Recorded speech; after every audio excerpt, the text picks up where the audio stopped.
All right, so today we're going to talk about the examples for Excel lab number two, which is the quizzes. So what I'm going to do is I've pasted all the problems here, and then I'll just kind of go over a brief overview what you need to do.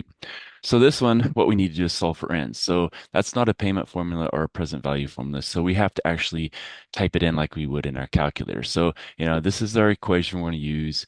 I've plugged in the values here, and now we need to solve for n. And so that means we have to do some algebra in the case of Excel. And so what we would do is we would have to type in what it would look like with if we typed it into our calculator without using solver.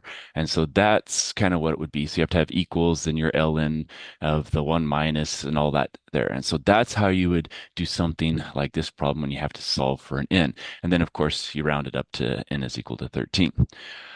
Here we're going to be doing monthly deposits and how long is it going to have until we have 9,600. And again, we have to solve for a value, so we can't just use our future value or a payment. So in this case, we're going to use this future value problem. We're going to plug everything in, and then we have to solve for n again and again. So we have to use the ln's and all that. And so we have to make sure we get all our parentheses in the right order and things like that, like we would for our calculator. And so then, we're going to get a number, and that's going to be in years in this case, but they want how many basically months are you going to do it. So we convert that to months, and then we have to round that up to the next higher month. Here, we're having an annuity and we want to figure out that. So we need to use the payment formula. So here we actually get to use a payment formula in Excel. And so our payment formula is going to be equal to PMT. And so once you type in that, then you have to know what to type in at each of these spots. So the first thing is the rate. Well, it's 3.9% compounded monthly. So we're going to take our 3.9%, convert it to a decimal, divide by 12 because it's monthly. And then we're going to do it for 11 years times 12 months. So it's going to be 11 times 12.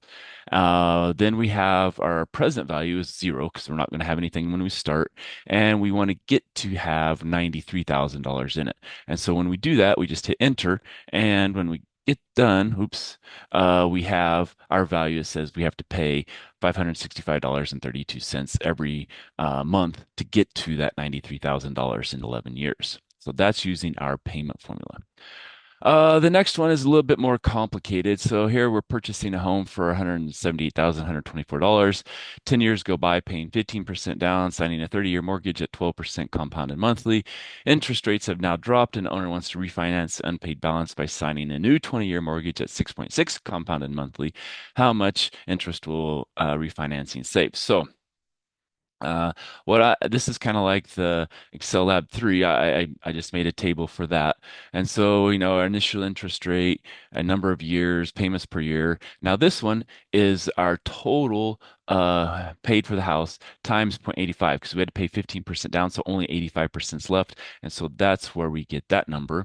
And then we have to figure out the payment. So guess what? We could use the payment calculator. So that's going to be our B1 divided by 12, and then our B2 times B3 for the number of times. And then our value that we owe is $151,405.40. And so I said, well, it's negative that. And so that's how much we're going to pay. Now, in reality, you could probably say, okay, well, that's this, and then that shows that we're having a payment. But sometimes I like to have it so I can see just the number without having the red parentheses on it. All right, so that's that. And then we do amortization table. And again, I went and did the whole, I think, 360 all the way clear to the bottom. And so if you look at Excel Lab 3 video, that shows you what you do need to do there.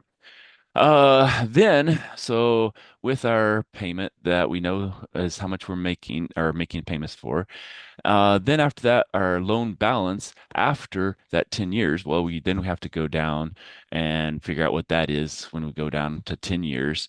And that gives us this value. So we go to D129, and then that's what value that is.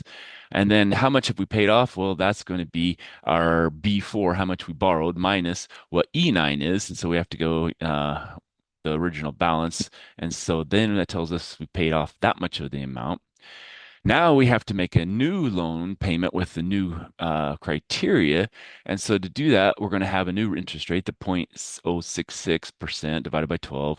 Now we're only doing a 20-year loan. And then our E9 is going to be our new amount here. So that's the amount we have left. Now, the interest on the new loan, well, that's going to be the new payment times the 20 times the 12 minus how much it was before. And so that's how much we're going to pay interest on the new loan. Now, interest on the old loan not paid, well, that's going to be the sum of, well, if we go up to C129, so if we go all the way down to 129, that's where interest is. So from here all the way to the bottom, that's going to be how much interest you would have to actually pay if you kept paying it. So if we subtract it off, now if we go back over here, if we subtract that off from the other one, then we'll have how much we actually saved in interest. So $118,678.80.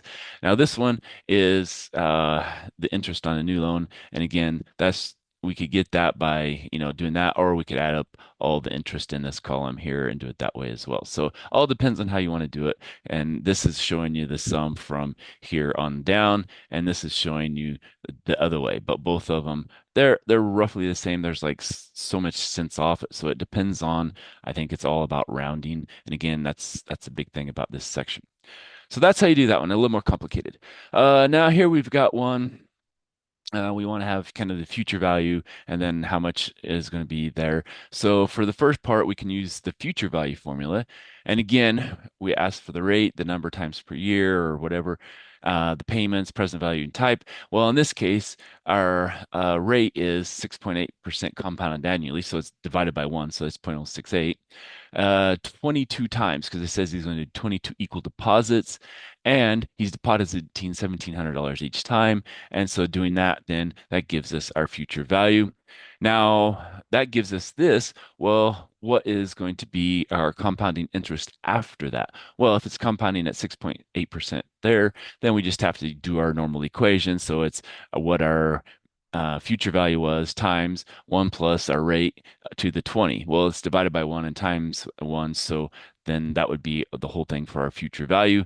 And that gives us the thing. So sometimes you're going to be able to type it in like you would in a calculator. Sometimes you could use future value or present value or payment functions. All right. So this one we're depositing and things like that. And so we need to find out what are the monthly withdrawals. So first off, we have to find out future value after 30 years of deposits. Well, again, we could use future value and it's 7.44% compounded monthly. So it's 0.0744 divided by 12. It's for 30 years, so 30 times 12, and we're making $200 payments.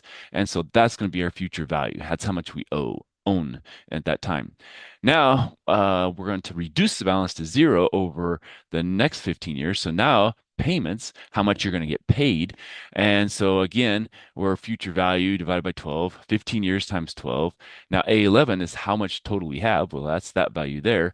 And we want to get down to zero. So that's how much we're going to be making for payments or getting paid basically. And so that's our monthly withdrawal. Now we could also do it with the long calculation. So that's kind of showing you how you can do it with the long calculation. That's the one with the payment function and our interest earned. Basically, we know how to do that. You're taking, our A13, how much payments times 12 times 15 minus how many payments did we put in. And so we made 370,000 plus in interest.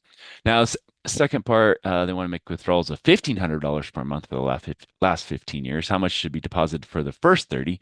Well, then what we have to do is we have to kind of do a present value to kind of figure out what we're doing. And then after that, we can do our payment function kind of like we did before. And then we get our 121.98. Okay. And then I just typed it there. So I remember what the answer was. All right, 7. We have so much here. Find the monthly payment of the total interest paid. All right, so we get to use the payment formula. Again, we know how to do that now. And the total paid minus the cost of the house. So we have how much our payments were times 12 times 15 minus the original house price. So that would be our total interest paid. For B, they're going to add an extra $100 to the mortgage payment each month. And then how long is it going to take to pay off? Well, here we're going to use present value formula. And so basically we have to solve that. And so we have to solve for our n. And so we have to type it in like we would in a calculator long form, not with the numeric solver. That way we get this value here, the number of years. And so then with that, we can use this formula to kind of figure out what our interest paid was going to be, and then this is going to be how much did they save, okay? And I kind of wrote it over here to kind of make sure I was getting the right numbers. So that's kind of showing you what we have here. All right, so the next one we have use graphical approximation techniques or an equation solver to approximate it. And so we're opening a credit union account, depositing 110 each month. After a year, it contains that much. What's the annual nominal rate compounded monthly has the account earned? All right, so we have future value is equal to that.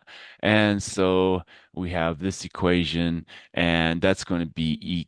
So we have to use numeric solver or the graph. So this one, you can type it out a lot easier if you just put it in your calculator. So I showed you what you need to do, but then you have to do all the solving for I. And so what happens is I is equal to this, and so R is equal to the 12 times that. And so then if you have that to a percent, you get 0.73%. So that one I kind of showed you what you need to do, but then you have to do all the math. And I was like, at this point, you know how to do that, so I'm just going to let you go from there. Here we find the rate. Well, we've done these in class. So basically, you take your 0.085 divided by 12, that gives you the I, and your N is just going to be 7 times 12. So that one's pretty easy. Um, Here again, how many months is it going to take to pay off? Well, in this case, we have to solve for ends. We've looked at that kind of before. And so basically, we have to type that whole thing in like we would in our calculator, and that ends up giving us 70 months. Here, we want to find the interest paid during the first year, the second year, and the third year. So basically, find an unpaid balance. So first, we have to find out what our payments are. Well, so that means we're using our payment function. So it's the 12% divided by 12, and then we're doing it for 3 years. So 3 times 12, and it's $5,000 we're borrowing. So that's going to be our payment of 166.07. So I set up another whole amortization table, and so that gave me my interest at that point. That gave me the interest at that point, and that gave me the interest at that point. Now, the key here is they said that we're making equal monthly payments. But in the book, sometimes they don't do that. They give us a different number on the last one. I don't know if you've noticed that reading. And so here it shows that we have 7 cents left over to pay.